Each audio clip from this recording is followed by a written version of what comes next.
जय हिंद दोस्तों, नमस्कार। स्वागत है आप सभी का आपके अपने परिवार स्मार्ट स्टडी कैंपस में। मैं अरविंद स्वागत करता हूं आज की इस नए वीडियो में। दोस्तों, जैसा कि आप लोगों को पता होगा, हम लोग लगातार खान सर के बिहार दरोगा पीटी टारगेट बैच जो है, जो उसका नोट डिस्कशन को लगातार हम लोग देख रहे हैं।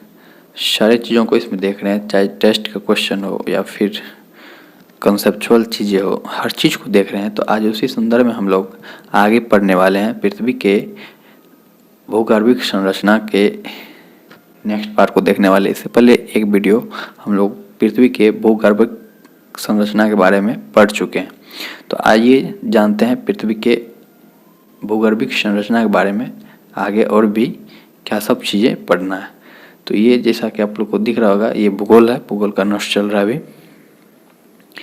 जैसे ही पॉलिटी का नोट्स आएगा वो भी मैं आप लोग को डिस्कस करा दूंगा। तो चलिए शुरुआत करते हैं। आज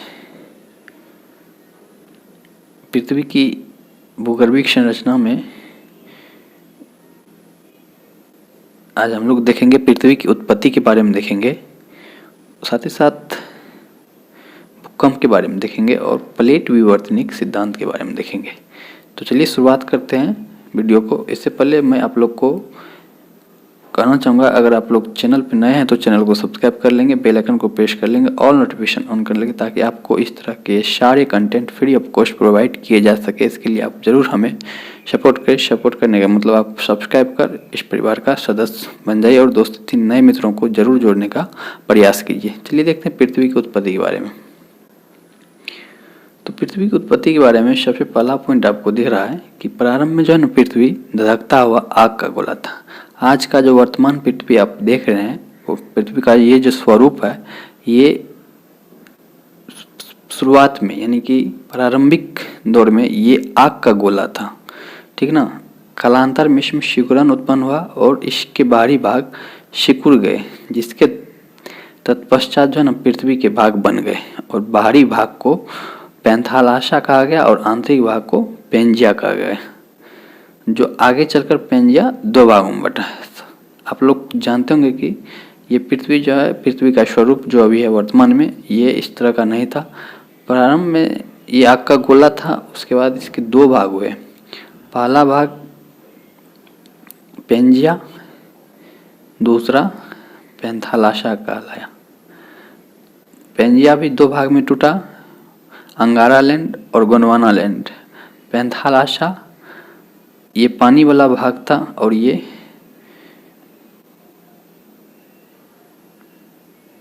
मिट्टी वाला भाग था, यानी कि इस तरह से कालांतर में इसके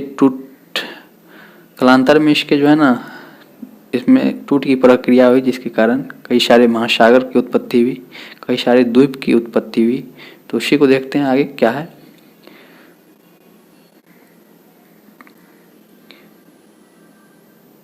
पेंजिया का उत्तरी भाग जो है ना, पेंजिया जिस प्रकार से, इसका उत्तरी भाग जो है ये अंगारा लैंड बन गया, ठीक ना। और दक्षिणी भाग जो है गोंडवाना लैंड बन गया। इसको गोंडवाना लैंड को जम्बूद्वीप कहा गया और अंगारा लैंड को लारेशिया भी कहा जाता है। वर्तमान में उत्तरी गोलार्ध के देश जितने भी है वो अंगारा लैंड के भाग है, साथ ही साथ दक्षिणी गोलार्ध के देश जितने हैं वो गोंडवाना लैंड के भाग है। हम लोग भारत में हैं तो भारत की स्थिति के बारे में जाने तो भारत का उत्तरी भाग अंगारा लैंड का भाग है, जबकि दक्षिणी भाग गोंडवाना लैंड का भाग है, यानी कि भारत दोनों ही लैंड का भाग है। अंगारा तथा गोंडवाना लैंड के बीच में जो है थेसिस सागर था। ये जो है अंगारा लैंड था, ये गोंडवाना, तो इसके बीच में जो ये क्षेत्र है ये थेसिस सागर का क्षेत्र था, जहाँ पे आज हिमालय पर्वत स्थित है। पूछा जाएगा वर्तमान हिमालय जहाँ पे स्थित है वहाँ पहले कौन सा सागर हुआ करता था, तो इसका आंसर हो जाएगा थेसिस सागर। नेक्स्ट है, महाद्वीपों के वर्तमान स्वरूप को अंतर्राष्ट्रीय मान्यता नहीं मिली है। नेक्स्ट पूछा जाएगा महाद्वीपीय विस्थापन का सिद्धांत किसने दिया था, तो वो वैगनर नाम का एक वैज्ञानिक था जिन्होंने महाद्वीपीय विस्थापन का सिद्धांत दिया था। और नेक्स्ट पॉइंट है, उत्तरी ध्रुव के समीप बिखरे हुए द्वीप जो है पैंथालाशा का भाग है। उत्तरी ध्रुव ये पृथ्वी है, यहाँ उत्तरी ध्रुव है, ये दक्षिणी ध्रुव है, तो यहाँ जो बिखरे हुए भाग है ये पैंथालाशा का, यानी कि आर्कटिक क्षेत्र जो है। चलिए नेक्स्ट देखते हैं। देखिए प्रारंभ में पृथ्वी क्या था, आग का गोला था, इसमें शीघ्रन हुआ जो कि दो भाग में टूटा, पेंजिया और पैंथालासा। पेंजिया दो भाग में टूटा, अंगारा लैंड, गोंडवाना लैंड, और ये बीच वाला है थेसिस सागर। चलिए अब देखते हैं प्लेट विवर्तनीय सिद्धांत के बारे में। प्लेट विवर्तनीय सिद्धांत क्या है और इसको किसने प्रतिपादित किया था, वो सारी चीज़ों को इसमें देखेंगे। प्लेट विवर्तनीय सिद्धांत जो है ना, हैरी हेस नामक वैज्ञानिक ने दिया था और इसके अनुसार बताया गया पृथ्वी बहुत मोटे प्लेट पर टिकी है और इन प्लेटों की मोटाई लगभग कितना है, 100 किलोमीटर है। और महासागर के समीप ये प्लेट पतले होते हैं। क्या, महासागर के समीप ये प्लेट पतले होते हैं, जबकि महाद्वीप के समीप ये प्लेट मोटे होते हैं। पूछा जाएगा महासागर के समीप ये प्लेट क्या होते हैं, तो पतले होते हैं, महाद्वीप के समीप ये प्लेट मोटे होते हैं। पृथ्वी पर कुल 7 बड़े प्लेट है और 20 छोटे प्लेट है।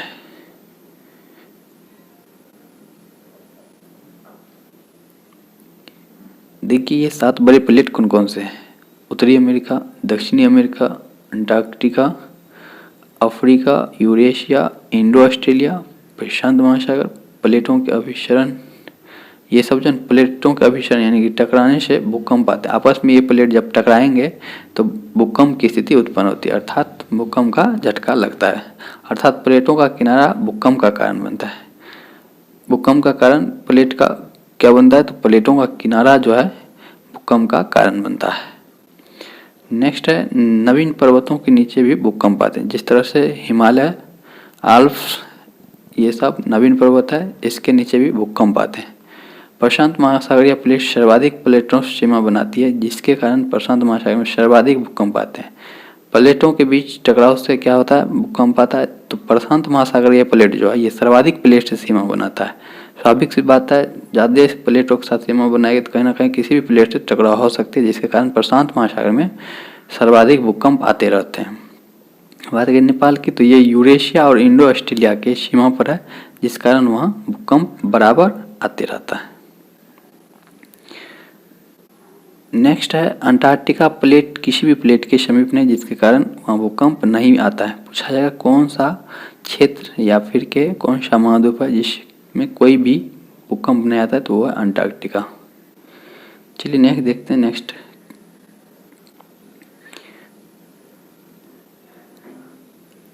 नेक्स्ट है संरचनात्मक प्लेट।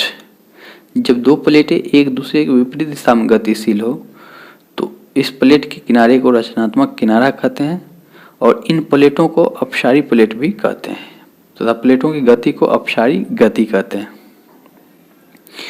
प्लेट 3 प्रकार के होते हैं, संरचनात्मक, विनाशी प्लेट, रूपांतर या संरक्षी प्लेट। तो विनाशी प्लेट किसको कहेंगे, जब दो प्लेटें आपस में टकराती है या एक दूसरे की दिशा में गतिशील होती है तो प्लेटों के विनाश का कारण बनती है। क्योंकि यहाँ प्लेटों का विनाश होता है इसलिए इसे विनाशात्मक प्लेट या विनाशी प्लेट कहते हैं। नेक्स्ट है रूपांतर या संरक्षी प्लेट। जब दो प्लेट एक दूसरे के समांतर गति करती है जिससे ना तो किसी प्रकार की भूपट्टी का निर्माण होता है ना ही भूपट्टी का विनाश होता है, तो इस प्रकार की प्लेट को रूपांतर या संरक्षी प्लेट कहा जाता है। तो प्लेट को 3 भागों में बांटा गया। सबसे पहला संरचनात्मक प्लेट, दूसरा विनाशी प्लेट, तीसरा रूपांतर प्लेट। कौन से प्लेट सबसे सर्वाधिक हानिकारक होता है और कौन सा नहीं होता है, तो रूपांतर से कोई भी हानि नहीं होता है, विनाशी प्लेट से बहुत ज़्यादा होता है। चलिए अब भूकंप के बारे में देखते हैं। भूकंप यानी कि अर्थक्वेक, भूपटपट्टी के अचानक दोलन या कंपन को ही भूकंप कहते हैं। भूपटपट्टी यानी पृथ्वी में अचानक दोलन या कंपन होने लगे तो वो भूकंप का रूप होता है। फोकस क्या होता है, ये भूकंप से संबंधित सब है। पृथ्वी के अंदर जिस स्थान से भूकंप प्रारंभ होता है, मान लीजिए पृथ्वी है, यहाँ से मान लीजिए प्रारंभ हुआ भूकंप प्लेट के टकराव के बाद, तो इस स्थान को मूल कहते हैं या केंद्र कहते हैं। नेक्स्ट है अधिक केंद्र। अधिक केंद्र मतलब ईपी सेंटर। पृथ्वी सतह का वह स्थान जहाँ भूकंपीय तरंग सबसे पहले पहुँचती है वो क्या कहलाता है, अधिक केंद्र कहलाता है। सर्वाधिक क्षति अधिक केंद्र पर ही पहुँचती है। नेक्स्ट है भूकंपीय तरंग।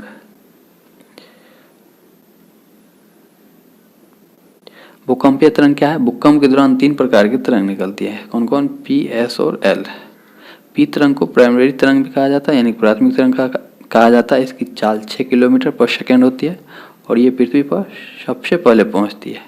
इस कारण इसे प्राथमिक तरंग कहते हैं। और पी तरंग क्या, अनुदैर्ध्य चलती है और ये ठोस, द्रव तथा गैस तीनों अवस्था में चलती है। यह सबसे कम क्षति पहुंचाती है, सबसे तेज चलती है लेकिन सबसे कम तेज क्षति पहुंचाती है। और ये तीनों माध्यम में चलती है, ठोस, द्रव और गैस। और पी तरंग को ही प्राथमिक तरंग कहते हैं। इसकी चाल 6 किलोमीटर पर सेकेंड होती है। चलिए देखते हैं सेकेंडरी तरंग क्या होता है। सेकेंडरी तरंग, इसकी चाल 3 किलोमीटर पर सेकेंड होती है और ये पी तरंग के बाद पहुंचती है।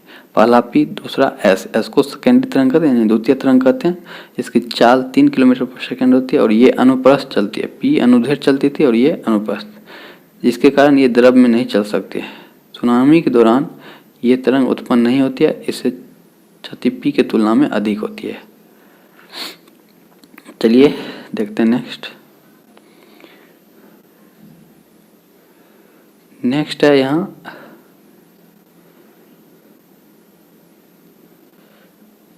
यहाँ एल तरंग होगा। क्या होगा? एल तरंग। इसकी खोज HD लव ने किया था और इसे धरातलीय तरंग भी कहते हैं। इसकी चाल 1.5 किलोमीटर पर सेकेंड होता है और ये तीनों माध्यम में चलती है, ठोस, द्रव और गैस। इसकी गति सबसे धीमी होती है लेकिन ये क्षति बहुत पहुंचाती है। सर्वाधिक क्षति पहुंचाने वाली तरंग तो एल तरंग है। उसके बाद भूकंप को जो है ना सिस्मोग्राफ पर दर्शाया जाता है। कहाँ?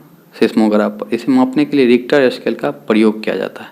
सिस्मोग्राफ पे दर्शाया जाता है, यानी कि आंकड़ा संबंधित ज्ञान सिस्मोग्राफ से मिलता है और इसको मापते हैं रिक्टर स्केल से। रिक्टर स्केल का मापक मानकांक क्या होता है? 0 से 9 तक के अंक। और ये जो है ना प्रत्येक संख्या अपनी पहले वाली संख्या से 10 गुनी खतरनाक, यानी कि 0 का भूकंप आया और एक स्केल का, यानी कि 2, 3, 9 तक, इस तरह से। अगर इससे ज़्यादा डूब क्षमता वाला आया तो इससे 1 की अपेक्षा 10 गुनी ज़्यादा उसमें खतरनाक स्थिति होती है।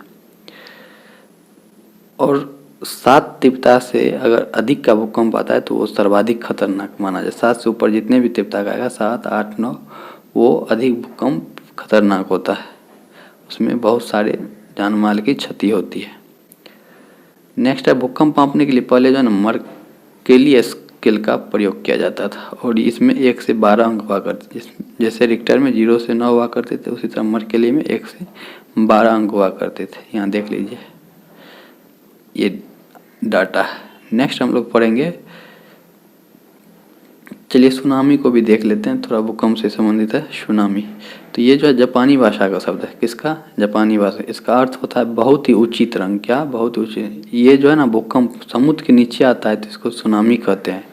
इससे तरंगों का आयाम बहुत बढ़ जाता है। जापान में सर्वाधिक सुनामी आते हैं और 2004 में इंडोनेशिया में आए सुनामी से इंदिरा पॉइंट डूब गया, जो कि भारत का दक्षिणतम बिंदु है, वो डूब गया था। और इसके बाद भारत में सुनामी चेतना प्रणाली हैदराबाद में विकसित की गई। तो हम लोग इसमें देखे आज पृथ्वी के उत्पत्ति के बारे में, सुनामी के बारे में, भूकंप के बारे में देखे, इस तरह से प्लेट विवर्तनिक सिद्धांत के बारे में देखे। नेक्स्ट हम लोग देखेंगे ज्वालामुखी के बारे में देखेंगे। तो आगे का वीडियो ज्वालामुखी से रहेगा। अगर वीडियो आप लोग को अच्छा लगता हो तो वीडियो को लाइक कर दीजिएगा। चैनल पे नए हैं तो चैनल को सब्सक्राइब कर बेल आइकन को प्रेस कर ऑल नोटिफिकेशन ऑन कर लीजिएगा और साथ ही साथ अपने 2-3 नए मित्रों को जरूर जोड़ने का प्रयास कीजिएगा। चलिए आज की इस वीडियो में इतना ही रखते हैं, मिलते हैं नेक्स्ट वीडियो में नेक्स्ट टॉपिक के साथ। तब तक अच्छी तरीके से पढ़ते रहिए। Bye bye, take care, love you all, see you soon.